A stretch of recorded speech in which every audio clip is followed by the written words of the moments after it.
నశించాలి అమెరికన్ సామ్రాజ్యవాదం, నశించాలి.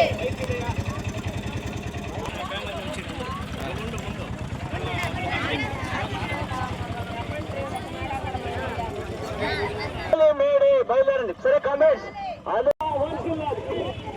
వర్షిల్లాలి ప్రపంచ కార్మికుల ఐక్యత,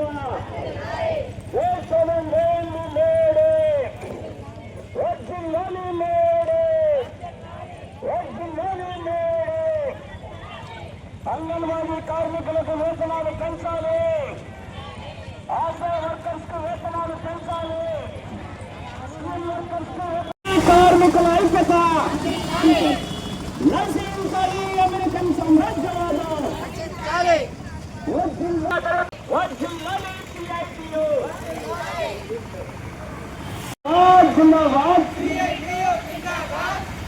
నశించాలి కేంద్ర రాష్ట్ర ప్రభుత్వ విధానాలు, కేంద్ర రాష్ట్ర ప్రభుత్వాల కార్మిక వ్యతిరేక విధానాలు, కేంద్ర రాష్ట్ర ప్రభుత్వాల కార్మిక వ్యతిరేక విధానాలు, కార్మిక వర్గానికి నష్టం చేకూర్చేటటువంటి 4 లేబర్ కోర్టులు వెంటనే, కార్మిక వర్గానికి నష్టం చేకూర్చేటటువంటి 4 లేబర్ కోర్టులు వెంటనే,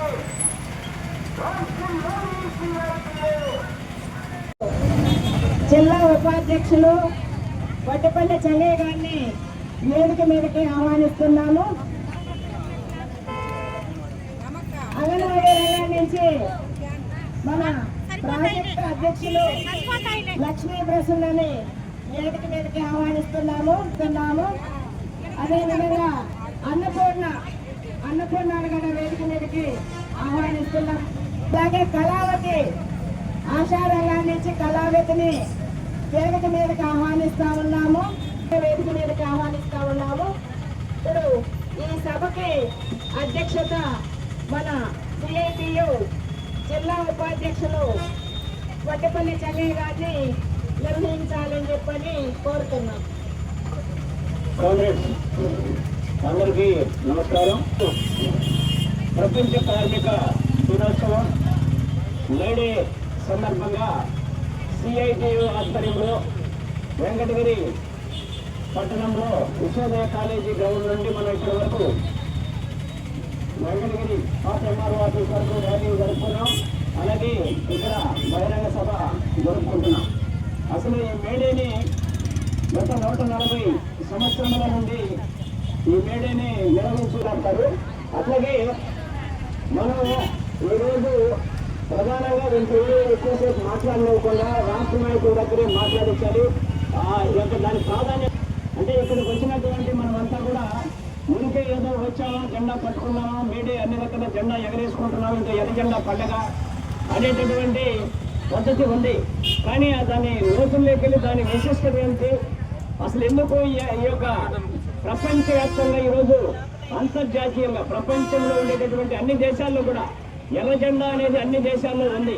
మిగిలినటువంటి జెండాలు రాష్ట్రం దాటితే కనబడవు, కొన్ని జెండాలు దేశం దాటితే కనబడవు. కానీ ఎర్ర జెండా అనేది ప్రపంచంలోని అన్ని దేశాల్లో ఎర్ర జెండా ఈరోజు ప్రతి దేశంలో, ప్రతి వీధిలో, ప్రతి 4 మూలలో ఈరోజు ఎర్ర జెండా ఎగిరేటటువంటి పరిస్థితి ఉంది. మిగిలినటువంటి మనకు కనిపించేటటువంటి జెండాలన్నీ కూడా ఇక్కడ వరకే పరిమితం. రాష్ట్రం దాటితే కొన్ని జెండాలు కనబడవు, దేశం దాటితే కొన్ని జెండాలు కనబడవు. మన ఎర్ర జెండా మాత్రం ప్రపంచంలో ఎక్కడ ఏ మూల చూసినా మన ఎర్ర జెండా కనిపిస్తూ ఉంటుంది. కాబట్టి ఎందుకు ఏ ఎర్ర జెండా దేశంలో ప్రతి ప్రపంచంలో ఏ దేశంలో అయినా ఎక్కడైనా ఈ జెండాని నమ్ముకుని కార్మిక వర్గం అట్లాగే ప్రజానికం ఎందుకు ఈ ఎర్ర జెండాను నమ్ముకొని దీని ద్వారా జీవనం గడుపుతున్నారు అనేది దీని యొక్క విశిష్టతను గురించి తెలుసుకోవాల్సినటువంటి సమయం ఉంది ఈరోజు. కాబట్టి ఖచ్చితంగా ఈ యొక్క ప్రాధాన్యతను తెలుసుకోవాలి. అందుకని ఏంటంటే సమయాన్ని అంతా కూడా మన రాష్ట్ర నాయకులకి అప్పచెప్తున్నాం. కాబట్టి రాష్ట్ర నాయకులు వివరంగా వివరిస్తారు ఈ యొక్క మేడే యొక్క ప్రాధాన్యత, ప్రాముఖ్యత, అసలు మేడేని ఎందుకు జరుగుతుంది ఇవన్నీ కూడా సారు వివరిస్తారు. కాబట్టి అందరూ కూడా శ్రద్ధగా వినాల్సిందిగా కోరుతున్నాం. తర్వాత మన వాళ్ళు ఇక్కడ పాటలు పాడేదానికి, కోలాట వేసేదానికి అందరూ కూడా సిద్ధం ఉన్నారు. అలాగే ఆ తర్వాత ఏంటంటే మజ్జిగ చలివేంద్ర కూడా ఉంది ఇక్కడ. మజ్జిగ చలివేంద్ర ఆశా వర్కర్స్ అలాగే అంగన్వాడీ కార్మికులు మజ్జిగ చలివేంద్రం కూడా ఏర్పాటు చేస్తున్నారు. కాబట్టి ఇవన్నీ కూడా చూసుకున్న తర్వాతే ఏ ఒక్కరు కూడా బహిరంగ సభ పూర్తి అయ్యేదాకా ఏ ఒక్కరు కూడా కదలకూడదు. మనం ఎర్ర జెండా బిడ్డలమే, కార్మిక వర్గానికి సంబంధించినటువంటి కార్మికులమే, క్రమశిక్షణకి మనం కట్టుబడి ఉండాల్సినటువంటి అవసరం ఉంది. ఆ విధంగా మీరు ప్రతి ఒక్కరు కూడా ఉక్కు క్రమశిక్షణతో ఇక్కడి నుంచి కదలకుండా ఈ మన బాలసుబ్రహ్మణ్యం అన్నగారు అలాగే మిగిలినటువంటి వాళ్ళు మన సమస్యల మీద అంగన్వాడీ కార్మికులు ఉన్నారు. అంగన్వాడీ కార్మికులు ఏ సమస్యలతో బాధపడుతున్నారు, ఆశా వర్కర్స్ ఉన్నారు ఏ సమస్యలతో బాధపడుతున్నారు, మధ్యాహ్న భోజన కార్మికులు, మున్సిపల్ కార్మికులు, ఇతర ఆర్టీసీ అలాగే ఎలక్ట్రిసిటీ వివిధ రంగాల నుంచి వచ్చినటువంటి కార్మికులు, వివోఏలు అయితేనేమి, మధ్యాహ్న భోజన పథకం కార్మికులు అయితేనేమి, ఇట్లా తదితర రంగాలకు సంబంధించినటువంటి వచ్చినటువంటి కార్మికులందరూ కూడా ఉన్నారు.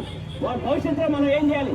ఈ రోజు కార్మిక దీక్షా దినం, కార్మిక వర్గ స్థాపనే మన లక్ష్యం, మన ధ్యేయంగా ముందుకు పోవాల్సినటువంటి రోజు ఈ రోజు. ఆ విధంగా కార్మికులు త్యాగం చేసి జెండాని స్థాపించినటువంటి రోజు కాబట్టి 8 గంటల పనిదినం సాధించినటువంటి రోజు కాబట్టి అన్నింటినీ కూడా స్మరించుకొని, గుర్తు చేసుకుని, జ్ఞాపకం చేసుకుని భవిష్యత్ పోరాటానికి సిద్ధం కావాల్సినటువంటి పరిస్థితి ఉంది. కాబట్టి మీరు అందరూ కూడా ఆ ఉక్కు క్రమశిక్షణతో అందరూ ఇక్కడే ఈ బహిరంగ సభ పూర్తి అయ్యే వరకు ఇక్కడే ఉండాలని చెప్పేసి, ఆ విధంగా అటువంటి క్రమశిక్షణతో మీరు అందరూ ఉండాలని చెప్పేసి తెలియజేస్తూ ఇప్పుడు మన CITU రాష్ట్ర నాయకులు బాలసుబ్రహ్మణ్యం గారిని మాట్లాడవలసిందిగా కోరుతున్నాను.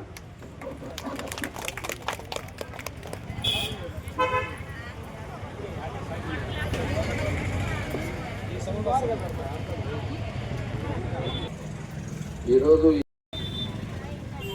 కొన్ని దశాబ్దాలు, శతాబ్దాలు మన ముందు కాలం నాయకులు నేను చెప్పిన అన్ని త్యాగాలు చేస్తే మనకి ఈరోజు 8 గంటల పని వచ్చింది.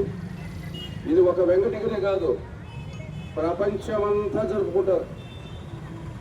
అమెరికా కావచ్చు, రష్యా కావచ్చు, పాకిస్తాన్ కావచ్చు, శ్రీలంక కావచ్చు, ప్రపంచమంతా ఈరోజు మేడే జరుపుకుంటారు. ఎందుకంటే మన కోసం వాళ్ళ త్యాగం చేశారు, వాళ్ళు ఇచ్చిన మేడే వాళ్ళని మనం తలుచుకోవాలి. ఇదే మేడే అంటే ఇది ఆషామాషగా తమాషగా చేసేటువంటి వ్యవహారం కాదు. ఇది ఈ దేశంలో అన్ని రాజకీయ పార్టీలు కూడా చేస్తున్నాయి. కార్మికుల ఐక్యత వర్తిల్లాలి, మీడియా వర్తిల్లాలి అని ఈ దేశంలో అన్ని రాజకీయ పార్టీలు కూడా చేస్తుంటాయి. ప్రపంచం అంతా చేస్తున్నారు, అన్ని రాజకీయ పార్టీలు చేస్తున్నాయి. అందులో భాగంగా వెంకటగిరిలో మనం కూడా చేస్తున్నాం. అసలు మేడే అనే పోరాటం ఎట్లొచ్చింది, అసలు కార్మిక వర్గము ఈ యూనియన్ ఎట్లా ఏర్పడింది, ఏమి త్యాగాలు చేస్తే మనకు 8 గంటల పని వచ్చింది, ఇవి మనం చూసుకోవాలి. మామూలుగా చెప్పాలంటే 1986లో అమెరికాలో చికాగో నగరంలో హేగ్ మార్కెట్ కాడ పోలీసు కాల్పులు జరిగినాయి. దాంట్లో 4 చనిపోయినారు, 8 మంది పైన కేసులు పెట్టారు, దాంట్లో 4 ఉరి తీసినారు.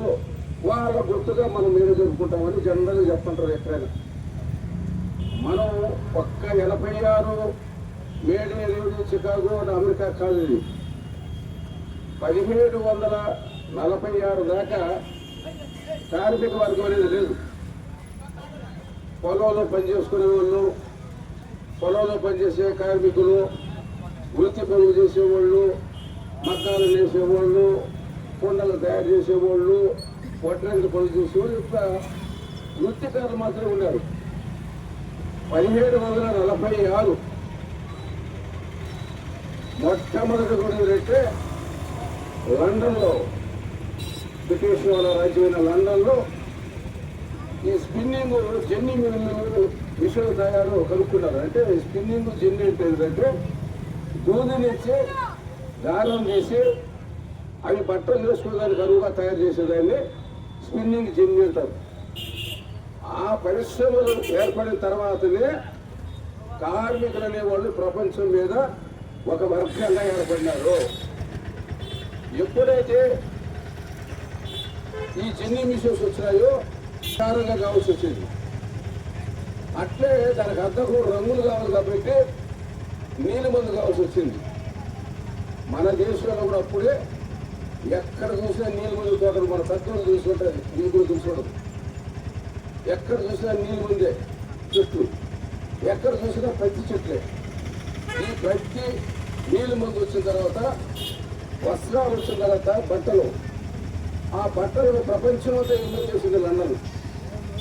మన దేశాల్లో కూడా ఇంగ్లీష్లో వచ్చింది బట్ట వ్యాపారం చేసుకోవడం కోసమే. అక్కడ ఏవైతే తయారవుతా ఉందో ఆ బట్టలు తెచ్చి మన దేశంలో అమ్ముకునే దానికి బ్రిటిష్ ఇక్కడికి వచ్చింది. ఇండియా బట్టలు అమ్ముకునే దానికి వచ్చినారు. 200 సంవత్సరాలు మనం పరిపాలించారు.